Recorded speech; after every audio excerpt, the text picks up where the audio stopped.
എല്ലാവർക്കും നമസ്കാരം. സജന ഫിറോസ് സജന അങ്ങനെ ദിയാസന അങ്ങനെ ഒരു അവിഹിത കഥയാണല്ലോ സോഷ്യൽ മീഡിയയിൽ ഇപ്പോൾ കുറച്ച് നാളായിട്ട് നിൽക്കുന്നത്. അതിന്റെ ബാക്കിയായിട്ട് ഇപ്പം അത് പോയി ഇപ്പം വലിയ മയക്കുമരുന്ന് വേട്ടയിലേക്ക് എത്തി നിൽക്കുവാണ്.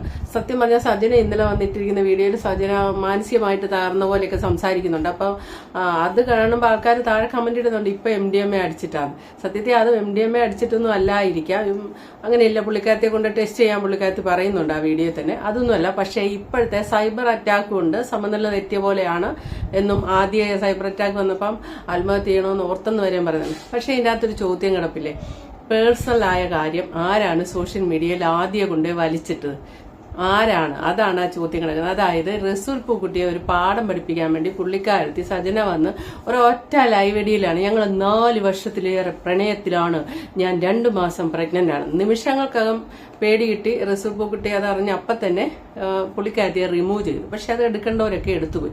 അത് കിട്ടിയപ്പം അതുവരെ ഒരു വമ്പനുണ്ട്, ഒരു ഉന്നതനുണ്ട്, അവിടെയുണ്ട് ഇവിടെ ഉണ്ടെന്നും പറഞ്ഞ് വീഡിയോ ചെയ്തുകൊണ്ട്, പേര് പറയാതെ വീഡിയോ ചെയ്തുകൊണ്ടിരുന്ന ഫിറോസ് ഖാൻ പിന്നെ തുറന്നു പറയുന്നതിന് പേടിക്കണ്ടല്ലോ. സജന പറഞ്ഞു പോയില്ലേ. പിന്നെ ഫിറോസ് ഖാൻ എടുത്തിട്ട് അങ്ങ് അലക്കുമായിരുന്നു.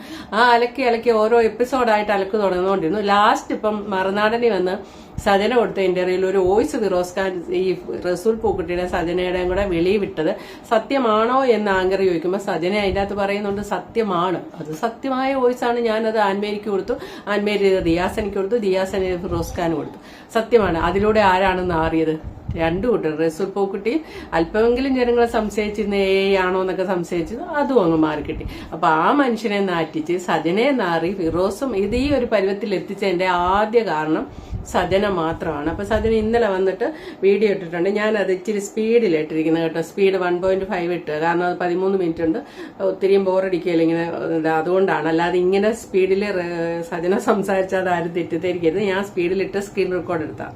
എന്റെ ദിയാസന, നീ വന്ന് ഭയങ്കര പാവം പിടിച്ച കണക്ക് ഈ ദിയ ആരും കണ്ടിട്ടില്ല കേട്ടോ. അയ്യോ എന്തോ ഒരു സൗമ്യം. ദിയ എടുത്ത് ആരെങ്കിലും പോകുമെന്ന് പറഞ്ഞാൽ ദിയ കയറി പറയാൻ പോകുന്നത് അതിൻ്റെ ഇരട്ടി ചീത്തവിളിയായിട്ടായിരിക്കും ദിയാസന. മീഡിയയിലാവട്ടെ, ഏത് സോഷ്യൽ മീഡിയയിലാവട്ടെ, അവൾ എവിടെ അങ്ങനെയാണ് പറയുന്നത്. അല്ല ദിയ, അപ്പം നീക്ക് എന്താ പേടിയുണ്ടോ? ഇത് മുഖത്തിനൊക്കെ ഭയങ്കര പേടി തോന്നിക്കുന്നല്ലോ. എടി, ഉപ്പ് തിന്നവൻ വെള്ളം കുടിക്കും. നിന്റെ കൂടെ ഉള്ള ആൾക്കാർ നിന്നെ പണിയാത്ത എന്താണെന്നറിയാവോ? കാരണം അവരും സെയിം തെറ്റ് ചെയ്യുന്നുണ്ട്. അപ്പോൾ തീർച്ചയായിട്ടും അവർ പേടിക്കും. കാരണം നിന്റെ പേരിൽ ഒരു അലിഗേഷൻ കൊണ്ട് അല്ലെങ്കിൽ ഒരു കേസ് കൊണ്ട് കൊടുക്കുമ്പോൾ അവരും കൂടെ അല്ലേ പൊങ്ങുന്നത്. അപ്പം തെറ്റ് ചെയ്യാത്ത ആൾക്കാർ ഇതുപോലെ പ്രതികരിക്കും. അപ്പോൾ എൻ്റെ മോളെ, നിനക്ക് മാത്രമല്ല ഫിറോസ് ഖാനും പിന്നെ എന്നെക്കൊണ്ട് നശിപ്പിക്കാൻ വേണ്ടി പോയ ഒരു ദുബായിൽ ഒരുത്തുണ്ട്. ഞാൻ ആ വീഡിയോക്കകത്ത് പ്രത്യേകം എന്തോ ഭാഗ്യത്തിന് ആ സാധനം പറഞ്ഞിട്ടുമുണ്ട്. അത് കണ്ടിട്ട് ട്രിഗർ ചെയ്തിട്ട് അടുത്തൊരു വോയിസ് റെക്കോർഡ് വന്നിട്ടുണ്ട്. റോഷിനി എന്ന് പറഞ്ഞിട്ട് ദുബായിലെ ഏറ്റവും നമ്പർ 1, എനിക്കത് പറയാൻ താല്പര്യമില്ല, അങ്ങനത്തെ ഒരുത്തി. നിങ്ങൾ ഇപ്പോൾ അവളെ വോയിസ് മാത്രമേ കേട്ടിട്ടുള്ളൂ. ഇനി അവളുടെ ഫോട്ടോകൾ ഞാൻ നിങ്ങൾക്ക് കാണിച്ചു തരാം. അതും കൂടെ ഞാൻ ഇതിനകത്ത് എഡിറ്റ് ചെയ്ത് കേട്ടാം. കാരണം ഫോട്ടോ എൻ്റെ കയ്യിലില്ല, കാണിച്ചു തരാം ഞാനത്. അവളാണ് റോഷിനി. കാരണം എന്തായാലും ഞാൻ ഇത്രയൊന്നും അറിയില്ലേ. അപ്പോൾ എന്നെ ഒന്ന് ഭയങ്കരമായിട്ട് റോഷിനി, നീ എന്നെ നശിപ്പിക്കാൻ നോക്കിയാൽ നിന്നെ ഞാൻ വെറുതെ വിട്ടണം, പോട്ടെ ജീവിക്ക് എന്ന് പറഞ്ഞ് വെറുതെ വിട്ടവളെ നീ ആയിട്ട് ചൊറിഞ്ഞ് മേടിക്കരുത്. പിന്നെ ഫിറോസ് ഖാനിന് ഓഫ്കോഴ്സ് അവരുമായിട്ട് എന്തെങ്കിലും ബന്ധമുണ്ടോ എന്നുള്ളത് ഇനി എനിക്കറിയത്തില്ല. കാരണം ലോകത്തുള്ള എല്ലാ പെണ്ണുങ്ങളായിട്ടുണ്ട്. അപ്പോൾ തീർച്ചയായിട്ടും ഫിറോസ് ഖാൻ ഇത്രയും സപ്പോർട്ട് ചെയ്തവൾ വന്നിട്ടുണ്ടെങ്കിൽ, പ്രത്യേകിച്ച് അങ്ങനത്തെ ഒരു ലേഡി ആയതുകൊണ്ട് അവർ തമ്മിൽ എന്തെങ്കിലും ബന്ധം കാണും. അതൊന്നും നമ്മൾ പറയുന്നില്ലേ. പിന്നെ ഫിറോസ് ഖാൻ ഒരു അലിഗേഷനായിട്ട് വന്നിട്ടുണ്ടായിരുന്നു, ഒരു കുഞ്ഞിൻ്റെ കാര്യം, എൻ്റെ കുഞ്ഞിൻ്റെ കാര്യം. അതായത് എൻ്റെയും ഫിറോസ് ഖാനും ജനിച്ച കുഞ്ഞിനെക്കുറിച്ച്. നാണമില്ലയോടോ തനിക്ക്? ഫോൺ തരത്തില്ലടോ. ഇത്രയും നാൾ തനിക്ക് ഞാൻ ഫോൺ തന്നിട്ടുണ്ടായിരുന്നു. എന്തൊക്കെ പ്രശ്നങ്ങളുണ്ടായാലും തനിക്ക് എൻ്റെ കുഞ്ഞിൻ്റെ ഫോൺ കോളും തന്നെ വിളിച്ചുകൊണ്ട് പോകുമ്പോഴത്തേക്കല്ല ഞാൻ കുഞ്ഞിനുള്ള സ്പേസ്. തന്നോട് ഇഷ്ടമുള്ളതുകൊണ്ടല്ല, തന്നോട് ബഹുമാനം കൊണ്ടല്ല. ആ കുഞ്ഞിന് തന്ത എന്ന് പറയുന്ന അല്ലെങ്കിൽ ഫാദർ എന്ന ഒരാളെ അവന് ആവശ്യമുണ്ട്. എൻ്റെ കുഞ്ഞും ഇതുപോലത്തെ ഒരു വേദന എൻ്റെ മൂത്ത മൂള് അനുഭവിച്ചതുകൊണ്ട് ഞാൻ ആ തന്തയും മക്കളെയും പിരിപ്പിക്കാതെ നോക്കിയതാണ്. അത് തന്നോടുള്ള ബഹുമാനമല്ല. എൻ്റെ കുഞ്ഞിന് കിട്ടട്ടെ, അവന് തന്നെ ഭയങ്കര ഇഷ്ടമാണ്. ആ ഇഷ്ടം ഞാനൊരു തള്ള വിചാരിച്ചാൽ ഇല്ലാതാക്കാൻ പറ്റും. ഒരു തള്ള വേണ്ട, പോകേണ്ട, അങ്ങനെ ഇങ്ങനെയാണ് വൃത്തിയായിട്ടാണെന്ന് പറഞ്ഞു കൊടുത്താൽ തീർച്ചയായിട്ടും ആ കുഞ്ഞുങ്ങൾ വെറുക്കപ്പെടും. പക്ഷേ ആ കുഞ്ഞിന് ഇപ്പോഴും തന്നോടൊരു ഇഷ്ടം തോന്നിക്കാൻ കാരണം ഞാൻ ഒരൊറ്റ എൻ്റെ അവിതാര്യമാണ്, എൻ്റെ ഭിക്ഷയാണോ അത്? സത്യം പറഞ്ഞു കഴിഞ്ഞാൽ തൻ്റെ മോനെ തനിക്ക് തരുന്നത് ഇനി തരത്തില്ലടോ. കാരണം കുറച്ച് അലിഗേഷനും കൂടെ ഞാൻ തന്നെക്കുറിച്ച് അറിഞ്ഞിട്ടുണ്ട്. അപ്പോൾ എനിക്ക് പേടിയാണ്. കാരണം വെച്ച് കഴിഞ്ഞാൽ താൻ ഒരു ആണും പെണ്ണും കെട്ടവനാണെന്ന് ഞാൻ അറിഞ്ഞിട്ടുണ്ട്. സ്വന്തം മോളുടെ പ്രായമുള്ള ഒരു കുഞ്ഞിനെ നിനക്ക് പീഡിപ്പിക്കാൻ പറ്റുമെങ്കിൽ തീർച്ചയായിട്ടും എൻ്റെ ഈ മോനെ താൻ യൂസ് ചെയ്യും. അതുകൊണ്ട് എനിക്ക് പേടിയാണ്. താൻ ലീഗലി പോയിട്ട് ഞാൻ ലീഗലായിട്ട് മൂവ് ചെയ്യാം. തൻ്റെ കുഞ്ഞിനെ കാണണമെന്നുണ്ടെങ്കിൽ ലീഗലായിട്ട് പോകാം. ഇത്രയും നാൾ ഞാൻ തന്നെ വേണ്ടിയിട്ട് ആ കുഞ്ഞിനെ മറച്ചു വെച്ചിട്ടുള്ളൂ. 2500 രൂപ ചിലവിനും തന്നിട്ട് ഒരു വർഷം കൊണ്ട് അതിൻ്റെ സ്റ്റേറ്റ്മെൻറ്റ് വിളിച്ചാൽ എൻ്റെ ഉമ്മയുടെ ഫോണിൽ 2500 രൂപ. ഇപ്പൊ പുതിയ ആരോപണം കേട്ടല്ലോ ഫിറോസ് ഖാനെ കുറിച്ച്. ആണും പെണ്ണും കെട്ടവനാണ്, ആണിന്റെ കൂടെയും പെണ്ണിന്റെ കൂടെയും ജീവിക്കുന്ന ബൈസെക്സലാണ് എന്നുള്ള രീതിയിലാണ് ഇപ്പൊ സംസാരിച്ചത്.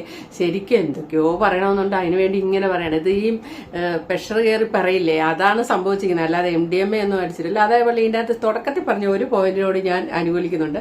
ദിയാസനെ പാവമായിട്ട് സംസാരിച്ചതെന്നൊന്നും എനിക്ക് തോന്നുന്നില്ല. എന്നാലും ദിയാസനെ പറ്റി പറഞ്ഞ ഒരു വാക്ക് ശരിയാണ്. ഒരാൾ ഒരു കാര്യം പറഞ്ഞാൽ ദിയാസന അതിന്റെ 10 ഇരട്ടി പറഞ്ഞ് വഴക്ക് പിടിച്ചതിനെ നിൽക്കാൻ കപ്പാസിറ്റി ഉള്ള ആളാണ്. നമ്മൾ സോഷ്യൽ മീഡിയയിൽ നിന്ന് ഇതുവരെ മനസ്സിലാക്കിയിട്ടുള്ള വ്യക്തിത്വം ദിയാസനയുടെ അങ്ങനെ തന്നെ. ഒന്ന് പറഞ്ഞാൽ 2 പറയും, തെറി പറഞ്ഞാൽ തിരിച്ചു പറയും. എവിടെയാണെങ്കിലും നമ്മൾ അങ്ങനെയാണ് ഇന്ന് വരെ ദിയാസനെ കണ്ടിരിക്കുന്നത്. ഇപ്പൊ ഈ MDMA എന്നുള്ളത് ആരോപണം വന്നിരിക്കുന്നത് ദിയാസനെ കുറിച്ച് ഇല്ലാത്ത കാര്യമാണെങ്കിൽ സജനയുടെ കാര്യം കഴിഞ്ഞു, പെട്ടു എന്ന് പറയാം. കാരണം അവർ അതിൻ്റെതായ രീതിയിൽ പോകാൻ കപ്പാസിറ്റി ഉള്ള സ്ത്രീയാണ്. അവരിപ്പോൾ ഇന്റർവ്യൂ ഒക്കെ കൊടുത്തിട്ടുണ്ട്. ബാക്കി കേൾക്കാം. നമ്മൾ പറയും വന്നു ദിയാസനയുടെ കാര്യം, ഫിറോസ് ഖാനും കൂടെ. ഞാൻ അങ്ങനത്തെ ഒരു വൃത്തികെട്ട രീതി ചെയ്തിട്ടുണ്ടെങ്കിൽ, അല്ലാതെ MDMA കുറേ സാധനങ്ങൾ ഞാൻ ഉപയോഗിച്ചിട്ടുണ്ടെങ്കിൽ ഞാൻ ടെസ്റ്റ് ചെയ്യും. ഞാൻ ഈ വീഡിയോ ഇടുമ്പോഴത്തേക്ക് ചിലപ്പം ടെസ്റ്റ് ചെയ്തിട്ടായിരിക്കും, അല്ലെങ്കിൽ ടെസ്റ്റ് ചെയ്യാൻ പോകുന്നതിന് തൊട്ട് മുന്നേ ആയിരിക്കും. കാരണം എനിക്ക് ഇവരെയൊക്കെ പേടിയുണ്ട്. എൻ്റെ വീട്ടിൽ എന്തെങ്കിലും കൊണ്ടുവച്ചിട്ടോ അല്ലെങ്കിൽ എനിക്ക് എന്തെങ്കിലും എൻ്റെ ശരീരത്തിൽ കെട്ടി കൊണ്ട് ഇടുമോ എന്നൊക്കെ പേടിയുള്ളതുകൊണ്ട് എത്രയും വേഗം തന്നെ എന്നെ ടെസ്റ്റ് ചെയ്ത് എന്നെ അറിയാവുന്ന ആൾക്കാരുടെ മുന്നിൽ ഞാൻ ഈ വക സാധനം ഒന്നും ഉപയോഗിച്ചിട്ടില്ല എന്നുള്ള തെളിയിക്കേണ്ട കാരണം എനിക്കാണ്. ചിലപ്പം ഈ വീഡിയോ ടെസ്റ്റ് ചെയ്യുന്ന ശേഷം അല്ലെങ്കിൽ ചെയ്യാൻ പോകുന്ന സമയത്ത് എടുത്തോളൂ. അതിനുശേഷം എൻ്റെ ശരീരത്തിൽ എന്ത് വന്നാലും അതിനുള്ള ഫുൾ ഉത്തരവാദിത്തം ഞാൻ പോലീസ് സ്റ്റേഷനിൽ എല്ലാവരും പറഞ്ഞിട്ടുണ്ട്. എൻ്റെ വീട്ടിൽ എന്തെങ്കിലും കൊണ്ടുവച്ചിട്ടുണ്ടോ എനിക്ക് പേടിയാണ്. കാരണം ക്രിമിനലായിട്ട് ചിന്തിക്കുന്ന ആൾക്കാരാണ് ഇവരൊക്കെ. അപ്പോൾ അവരെന്തായാലും നെക്സ്റ്റ് അങ്ങനെ ചിന്തിക്കത്തുള്ളൂ. അതുകൊണ്ട് എനിക്ക് പേടിയുണ്ട്. അതുകൊണ്ട് ഞാൻ എന്നെക്കൊണ്ട് ടെസ്റ്റ് ചെയ്യുക. ഞാൻ എൻ്റെ സ്വന്തം ഇഷ്ടത്തിൽ ഞാൻ പോവാണ് ടെസ്റ്റ് ചെയ്യാൻ വേണ്ടിയിട്ട്. സ്റ്റേഷനാണോ അതിൻ്റെ ലീഗൽ വശം എനിക്കറിയത്തില്ല. പക്ഷേ ഞാൻ എന്തായാലും ലീഗൽ വശമായിട്ട് തന്നെ ഞാൻ എന്നെ ടെസ്റ്റ് ചെയ്യും. ഞാൻ അവരുടെ റിക്വസ്റ്റ് ചെയ്യും. അതുപോലെ അത്രയ്ക്ക് ധൈര്യം ഉണ്ടെങ്കിൽ ദിയാസന നീ വന്ന് ടെസ്റ്റ് ചെയ്യടി. അതേപോലെ തന്നെ റോഷ്നി നീയും വന്ന് ടെസ്റ്റ് ചെയ്യണം. നിന്റെ ഫോട്ടോയും വെളിയിലായിട്ടുണ്ടല്ലോ, നീയും വന്ന് ടെസ്റ്റ് ചെയ്യണം. ഫിറോസ് ഖാനെ എനിക്കറിയത്തില്ല ചെയ്തിട്ടുണ്ടോ ഇല്ലയോ, പക്ഷേ താനും വന്ന് ചെയ്യണം ഉറപ്പായിട്ടും. കാരണം നിങ്ങൾ 3 പേരാണ് എന്നെക്കുറിച്ച് അലിഗേഷൻ പറഞ്ഞതും ഇങ്ങനെയുള്ള കാര്യങ്ങൾ പറഞ്ഞത്. അപ്പം ഈ 3 പേര് എന്നെക്കുറിച്ച് പറയാമെങ്കിൽ അവകാശം ഉണ്ടെങ്കിൽ അവരും വന്ന് തെളിയിക്കണം. അതുകൊണ്ട് ഈ ജനങ്ങളോട് റിക്വസ്റ്റ് ചെയ്യാൻ പറയുക, നിങ്ങൾ ഈ കണ്ട ലോകത്ത് പോക്സോ കേസ് എന്ന് പറയുന്ന സാധനങ്ങളും ഇല്ലീഗലായിട്ട് നടക്കുന്ന കാര്യങ്ങളും മറച്ചു വെച്ചിട്ട് അതൊക്കെ വെച്ചിട്ട് വേറെങ്കിലും പെണ്ണുങ്ങൾ എങ്ങനെയെങ്കിലും പോകുന്ന അത് പിടിച്ച് അറിയാതെ ഈ നാട്ടിൽ കുഞ്ഞുങ്ങളെ പീഡിപ്പിക്കുന്ന സാധനങ്ങൾ, പോക്സോ കേസ് എന്ന് പറഞ്ഞാൽ കുഞ്ഞിനെ പ്രായപൂർത്തിയാവാത്തൊരു കൊച്ചിനെ പീഡിപ്പിക്കുന്ന കാര്യം പറഞ്ഞത്, അത് ഈ ലോകത്ത് നടന്നോട്ടേനോ? അതേപോലെ തന്നെ കഞ്ചാവ്, MDMA അങ്ങനെയുള്ള സാധനങ്ങൾ കുഞ്ഞുങ്ങൾക്കുള്ള വിതരണം, ഇവളുമാർ ഇങ്ങനെയുള്ള സോഷ്യൽ വർക്കാണ് ഞാനെന്ന് പറഞ്ഞു. ഇവളുമാരുള്ളപ്പോൾ ആൾക്കാർ വന്നിട്ട് കുഞ്ഞുങ്ങൾക്ക് കൊടുക്കാനും നാട് നശിപ്പിക്കാൻ. അപ്പോൾ ഈ 2 കാര്യം ഇവിടെ നടന്നോട്ടേനാണ് നിങ്ങൾ പറയുന്നത്. സ്വന്തം മക്കൾക്ക് പോലും സേഫ്റ്റി ഇല്ലാത്ത കാലം പോലെ ആക്കി വേണോ ഇതുപോലെ? അപ്പം നിങ്ങൾ പ്രതികരിക്കുക. ഈ ചെറിയ ഈ പറഞ്ഞ കണക്ക് അവനോട് പോയി ഇവരോട് പോയി ഇങ്ങനെ പോയി അതല്ല. ആദ്യം ഈ ലോകത്തിനെ നന്നാക്കാനുള്ള ഡ്രഗ്സ് ഇങ്ങനത്തുള്ള സാധനങ്ങളും പിന്നെ അതേപോലെ തന്നെ പീഡനം, പ്രായപൂർത്തിയാവാത്ത കുഞ്ഞുങ്ങളെ പീഡിപ്പിക്കുന്നതും ഇത് ലോകത്തിനോട് കൊണ്ടുപോകാൻ നിങ്ങൾ. ഇനി നിങ്ങൾ എന്നെ അടുത്ത എന്തെങ്കിലും പറഞ്ഞ് എന്നെ കൊല്ലാൻ പോലെ. ഇപ്പം ഞാനും രേണുസുതിയെ പോലെ തന്നെ എനിക്ക് ഈ കമന്റ് ചെയ്തപ്പോൾ ആദ്യമൊക്കെ ഭയങ്കര വിഷമവും ഡിപ്രഷനും ഉറക്കില്ല. ഞാൻ എൻ്റെ കുഞ്ഞുങ്ങളെ കിടന്ന് കരച്ചിലും ബഹളവും കാര്യങ്ങളൊക്കെ ആയിരുന്നു. പക്ഷേ ഇപ്പം ഞാൻ സ്ട്രോങ് ആയി. ഞാൻ ജീവിക്കൂടി. എൻ്റെ മക്കൾക്ക് വേണ്ടി ഞാൻ ജീവിക്കും. ഇനി ഏതോളമാർ എന്നെക്കുറിച്ച് എന്ത് പെരച്ച് മറന്നോ മറിച്ച് മറന്നു പറഞ്ഞാലും എനിക്കൊരു പ്രശ്നമില്ല. എന്നെ അറിയാവുന്നവർക്ക് എന്നെ അറിയാം. ഇതിൻ്റെ അവസാനത്തെ വീഡിയോ ഞാൻ പറയത്തില്ല. കാരണം എനിക്ക് ജീവിക്കണം. എൻ്റെ സോഷ്യൽ വർക്ക് പുള്ളിക്കാരത്തി എന്ത് പറഞ്ഞാൽ രേണുസുതിയുടെ പേര് വരും. രേണുസുതി സൈബർ അറ്റാക്ക് ഒക്കെ തരണം ചെയ്ത് മുന്നോട്ട് പോകുന്ന ആള് തന്നെയാണ്. ഇല്ലെന്ന് നമ്മൾ പറയാൻ പറ്റില്ല. സ്ട്രോങ് ആണ് ആള്. വലിപ്പക്കുറവാണേലും നല്ല സ്ട്രോങ് ആണ് പുള്ളിക്കാരത്തി. പിന്നെ ഇതിൻ്റെ അകത്ത് പറയുന്ന ഇവരൊക്കെ ഈ MDMA ഉപയോഗിച്ച് കഞ്ചാവ് ഉപയോഗിച്ചു അത്യാവശ്യം ഇവർക്ക് കുഞ്ഞുമക്കൾ 10-16 വയസ്സുള്ള പിള്ളേരാണ് ഇപ്പൊ അതിലേക്കൊക്കെ സ്കൂളിൽ നിന്നൊക്കെ ചെന്ന് ചാടി ബോധമില്ലാതെ. ഇതുങ്ങൾക്കൊക്കെ ഇത്രയും മുതുക്കായില്ലേ, എന്നിട്ട് ഇതുങ്ങൾക്കൊക്കെ അറിയത്തില്ലേ ഇതൊക്കെ ഉപയോഗിച്ചാൽ കൊള്ളില്ലെന്ന്? അപ്പൊ എന്തൊക്കെയാണ് നടക്കുന്നത്? ഇപ്പം വാശിയോടെ പറയുന്ന ഞാനും വരാം നിങ്ങളും വാ എന്നൊക്കെ പറയുന്നുണ്ട്. അപ്പൊ ഇവരെ പറ്റിയൊക്കെ നമ്മൾ എന്താണ് മനസ്സിലാക്കേണ്ടതെന്നാണ് ഞാൻ ഇത് കണ്ടപ്പോൾ ഓർത്തെ. അവിഹിതം മാറി പോയിട്ട് ഇപ്പം MDMA ഉപയോഗിക്കുന്നത്. ചോദിക്കുന്ന ചോദ്യം വളരെ ശരിയാണ്. ഒരാളുടെ കൂടെ പോയ അവിഹിതമല്ല, അതിനെക്കാട്ടും പ്രാധാന്യം എന്ന് പറഞ്ഞാൽ ഈ വക നാടിനെ നശിപ്പിക്കുന്ന കാര്യങ്ങളിൽ തന്നെ വേണം പ്രതികരിക്കാൻ. ഇതൊക്കെ ഉള്ളതാണെങ്കിൽ ഏതായാലും ആഭ്യന്തര വകുപ്പ് ശ്രദ്ധിക്കുക. അതേ നമുക്ക് പറയാനുള്ളൂ അല്ലേ. കേസെടുക്കുക, എല്ലാവരും പരിശോധിക്കുക. ഈ പറയുന്ന പോലെ നേരത്തെ ഉപയോഗിച്ചാണെങ്കിലും ബ്ലഡ് പരിശോധിച്ചാൽ അറിയാൻ പറ്റുമെന്ന് തോന്നുന്നു. അപ്പം ഏതായാലും അത് പരിശോധിച്ച് മുന്നിലോട്ട് ഇട്ടിരിക്കുന്ന ഇപ്പം മറുനാടൻ പോലത്തെ വലിയൊരു ചാനലിൽ വന്നാണ് MDMA കൈവെക്കുക എന്ന് പറഞ്ഞിരിക്കുന്നത്. ഇവരങ്ങോട്ടും ഇങ്ങോട്ടും ചെളിവാരി അറിയാതെ ശരിക്കും അത് നിയമത്തിന്റെ മുന്നിൽ എത്തണം. അപ്പം നമുക്കും അറിയാം സത്യം അല്ലെന്നുള്ളത്. നാട്ടുകാർക്ക് ചിന്തിക്കുന്നവർക്ക് അറിയാം, ബുദ്ധിയുള്ളവർക്ക് അറിയാം ആരാണെന്ന്. പിന്നെ ഈ നെഗറ്റീവ് പറയുന്ന നെഗറ്റീവോളികൾ അവർ തന്നെ പറയുന്നത്, നിങ്ങൾ ആരുമല്ല എനിക്ക് ചെലവിന് വരുന്നത്, നിങ്ങൾ ആരും മറ്റേ അല്ല ഞാൻ ജീവിക്കുന്നത്, ഞാൻ അന്തസ്സായിട്ട് സമ്പാദിച്ച് നല്ല രീതിയിൽ തന്നെ ജീവിക്കണം. പിന്നെ ഏതെങ്കിലും ഒരാൾ ഇഷ്ടപ്പെടാതിരിക്കും, അത് എൻ്റെ ഇഷ്ടമാണ്. ഇനിയൊക്കെ നീ എന്നെ അറ്റാക്ക് ചെയ്യുമ്പോൾ ഞാൻ അത് ആസ്വദിക്കാം. എന്തായാലും ഞാൻ കുറച്ചും കൂടെ ഫേമസ് ആയി, അറിയാത്തവരും കൂടെ എന്നെ അറിഞ്ഞിട്ടുണ്ട്. എനിക്കും പറഞ്ഞ കണക്ക് ഇനിയിപ്പോൾ ഈ സാധനമൊക്കെ എനിക്കിട്ട് കുറച്ച് അങ്ങനെയെങ്കിലും ഞാൻ പൈസ ഉണ്ടാക്കിയോട്ടെ. അല്ലാതെ ഇനി പറഞ്ഞ കണക്ക് പിഴച്ചു വല്ല MDMA വിറ്റോ അല്ലെങ്കിൽ കൊച്ചുങ്ങളെ കൊണ്ട് കൂട്ടി കൊടുത്തോ അല്ലെങ്കിൽ പിഴച്ചോ ജീവിക്കാൻ എനിക്ക് താല്പര്യമില്ല. അതുകൊണ്ട് അപ്പം നിങ്ങളെല്ലാവരും കാണുക, കമൻറ്റ് ഇടുക, സപ്പോർട്ട് ചെയ്യുക. എന്തുണ്ടെങ്കിലും നെഗറ്റീവ് കമൻറ്റ്, പോസിറ്റീവ് ആണെങ്കിൽ പോസിറ്റീവ്, ഞാൻ ആസ്വദിക്കും. ഓക്കെ, അപ്പം ചലഞ്ച് മറക്കണ്ട കേട്ടോ. ഇതൊരു ചലഞ്ചായിട്ട് ഞാൻ എടുക്കുന്നത്. ടെസ്റ്റ് ചെയ്യണം കേട്ടോ. 3 പേരും ടെസ്റ്റ് ചെയ്തിട്ട് അതിൻ്റെ റിസൾട്ട് ആണാണെങ്കിൽ പെണ്ണാണെങ്കിൽ കാണിക്കടി, നിങ്ങളെല്ലാം കാണിക്കടാ എന്ന് വെച്ചിട്ട് ഈ റിസൾട്ട്.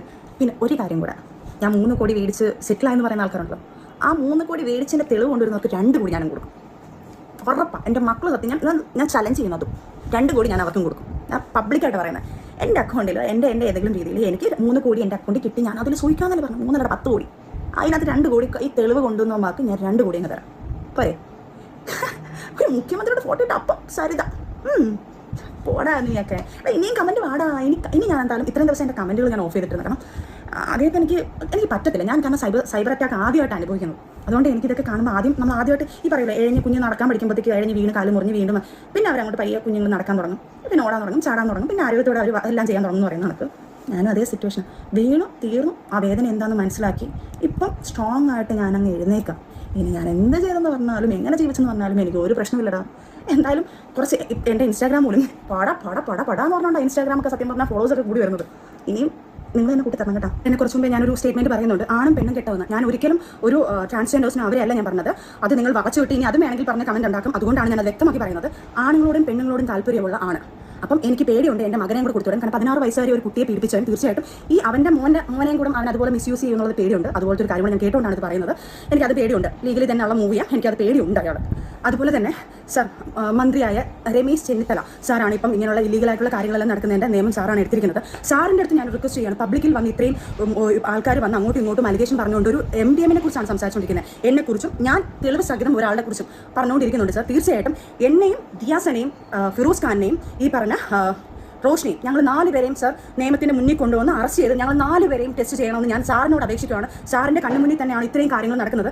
എനിക്ക് സാറിന് മുന്നിലോട്ട് എത്താനുള്ള കാര്യങ്ങളോ അല്ലെങ്കിൽ സാറിൻ്റെ കംപ്ലയിൻറ്റ് ചെയ്യേണ്ട രീതിയിലെല്ലാം ഞാൻ ചെയ്തിട്ടുണ്ട് സർ. ഇപ്പോൾ എൻ്റെ പേരിലും കൂടെയാണ് ഇങ്ങനത്തെ ഒരു സാധനം നടക്കുന്നത്. അപ്പം തീർച്ചയായിട്ടും ആൾക്കാരുടെ മുന്നിലായാലും ബാക്കിയുള്ളവരുടെ മുന്നിലായാലും ഞാൻ എൻ്റെ തെറ്റുകൾ തിരുത്താനോ അല്ലെങ്കിൽ എൻ്റെ കാര്യങ്ങൾ എന്താണെന്ന് തെളിയിക്കാനുള്ള ഒരു കടമ എനിക്കുണ്ട്. അപ്പോൾ എന്നെക്കുറിച്ചും ഇങ്ങനെയുള്ള അലിഗേഷൻ പറയുന്നത് ഞാൻ ഈ സാധനങ്ങൾ ഇല്ലാതെ എനിക്ക് ജീവിക്കാൻ പറ്റില്ല എന്ന് പറയുന്നത്. അതുകൊണ്ട് ഈ 4 പേരും ഞങ്ങൾ 4 പേരെയും അറസ്റ്റ് ചെയ്യുമോ, ഇതിൻ്റെ നിയമവശം ഞങ്ങൾ എന്ത് വേണമെങ്കിലും ചെയ്തിട്ട് ഞങ്ങൾ 4 പേരും ടെസ്റ്റ് ചെയ്യണമെന്ന് ഞാൻ സാറിനോട് അപേക്ഷിക്കുകയാണ് സർ. പ്ലീസ്, നാടിന് വേണ്ടി സാർ ഇത്രയും ചെയ്യുന്ന സാറിന്റെ കണ്ണുമുന്നിൽ കിടക്കുന്ന ഈ കാര്യങ്ങളോട് സാർ ചെയ്യണമെന്ന് സാറിനോട് അപേക്ഷിക്കുന്നു സാർ. ഞാൻ സോഷ്യൽ മീഡിയയിൽ ഇപ്പോൾ ഇത് വിളിച്ച് പറഞ്ഞതിന് പ്രാധാന്യമുണ്ട്. രമേശ് ചെന്നിത്തലയോടെ പറഞ്ഞിരിക്കുന്നത്. ഞാൻ അതാ വഴിക്ക് പോട്ടെ. എനിക്ക് സജനയോടുള്ള ഒരു ദേഷ്യം എന്താണെന്നറിയാം. ഇപ്പൊ ഈ എല്ലാവർക്കും അതുണ്ടെന്ന് എനിക്ക് തോന്നുന്നു. കമന്റൊക്കെ സജനയ്ക്ക് എതിരാണ്. എന്താ കാര്യം എന്ന് വെച്ചാൽ, റസൂൽ പൂക്കുട്ടിക്ക് ശ്രീവിഷയമുണ്ട് എന്ന് റോഷിനിയുടെ കഴിഞ്ഞ ദിവസത്തെ വോയിസിനകത്ത് ലക്ഷ്മി ജെയിനോടും റോഷിനിയോടും ഒക്കെ ഇയാൾ മെസ്സേജ് ഇങ്ങനെ വേണ്ടാത്ത മെസ്സേജ് അയച്ചിരുന്നു. അവരൊക്കെ അവോയ്ഡ് ചെയ്ത് വിട്ടു. സജന അതേ കയറി കൊളുത്തിയിട്ട് പിന്നെ മുഴുവൻ നേരം ഇതായിരുന്നു. പിന്നെ പക്ഷേ സജന പിന്നെ അയാൾ വൈഫിന്റെ കൂടെയും പേരൻസിന്റെ കൂടെ ഇരിക്കും എല്ലാം ഫോൺ ചെയ്തിട്ട് അങ്ങനെ വിളിക്കുന്നു. പിന്നെ ടോക്സിക് ആയ ഒരു രീതിയാണ് സജന കൊണ്ടുപോകുന്നത്. അതിപ്പോ നമുക്ക് മനസ്സിലായി. ഈ സജന ഫിറോസ് എന്ന വ്യക്തി ഈ റസൂൽ പൂക്കുട്ടിയുടെ കാര്യം പറയുന്നില്ല. നമ്മളൊക്കെ സ്വപ്നത്തിൽ പോലും ഇങ്ങനൊരു റിലേഷൻ ഉണ്ടെന്ന് മനസ്സാവാതെ ഓർക്കത്തില്ല. ഈ പെൺകുട്ടി തന്നെയാണ് കൊണ്ടുവരുന്നത്.